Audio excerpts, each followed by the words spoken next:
Saudara, intensitas hujan deras menyebabkan beberapa ruas jalan di Kota Palembang terdampak banjir. Lantas bagaimana mengantisipasi banjir di dalam tata kelola Kota Palembang? Sudah bersama kami analis kebijakan pembangunan daerah Dr. Abdul Najib. Dr. Abdul Najib. Selamat petang, Bapak. Selamat petang, Mbak. Baik, Bapak Najib, apa yang menjadi faktor utama penyebab banjir ini, Pak? Wah, ya oke, terima kasih. Selamat sore Bapak Ibu sekalian. Kita sudah mengetahui bahwa banjir di Palembang ini sudah hampir menjadi semacam hal-hal rutin. Hal-hal yang biasa, begitu agak hujan, turun agak lebat, maka banjir. Ini terkesan bahwa pemerintah kurang hadir di tengah masyarakat dalam mengatasi masalah banjir. Nah, apa sih yang menyebabkan banjir ini terus-menerus menimpa Kota Palembang yang seyogyanya ini adalah ibu kota provinsi yang menjadi kebanggaan kita, di mana semua pusat ekonomi sosial budaya ada di sini. Tapi masih ada banjir, dan ini menimbulkan masalah bagi masyarakat, bagi publik di Kota Palembang. Adapun menurut pengamatan saya, banjir ini banyak disebabkan. Yang pertama adalah sampah. Sampah yang ada di sungai-sungai, anak-anak sungai di selokan dan sebagainya, ini masih banyak. Ini menunjukkan bahwa revolusi tidak membuang sampah di tempat yang tidak sebenarnya masih belum berhasil. Baik, Bapak Najib.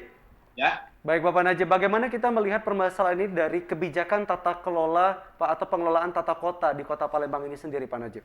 Apakah ada kesalahan dalam kebijakan tata kelola ini? Oke. Di sini dari aspek kebijakan, ini saya bicara apa adanya dari aspek pengamat kebijakan publik. Ini tampak pemerintah setempat belum serius dalam menangani ini. Kalau banjir ini ditangani secara serius, saya yakin akan bisa tertanggulangi segala sesuatunya, terutama banjir yang sampai di pelosok-pelosok. Beberapa hal yang bisa kita lakukan antara lain, bagaimana kalau kita duduk bersama dengan semua stakeholder, perguruan tinggi, LSM dan sebagainya untuk mengatasi banjir. Baik, Pak Najib, tadi dikatakan ketidakseriusan pemerintah terhadap permasalahan ini. Ketidakseriusan seperti apa yang terjadi saat ini oleh pemerintah? Saya belum melihat adanya restrukturisasi drainase di Kota Palembang. Ini belum ada. Jadi pembangunan cenderung parsial, sebagian-sebagian, dan tidak terkoordinatif, tidak terkolaborasi yang baik. Itu satu. Kemudian masih terjadi penyimpangan tata ruang dengan penimbunan rawa. Untuk alasan apapun ini seharusnya tidak bisa dilakukan karena bisa berdampak banjir. Kemudian masih terbatasnya kolam retensi yang ada di Kota Palembang.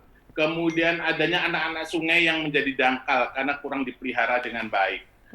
Itu beberapa hal yang menunjukkan bahwa memang pemerintah belum terlalu serius menangani. Masih cenderung berjalan sendiri-sendiri. Padahal pemerintah kota dan provinsi harusnya bisa berkolaborasi karena ini ibu kota provinsi kan. Terima kasih. Baik, terima kasih Bapak Dr. Abdul Najib, ahli kebijakan pembangunan daerah atas perbincangan kita pada sore hari ini, dan selamat beraktivitas kembali, Pak. Baik.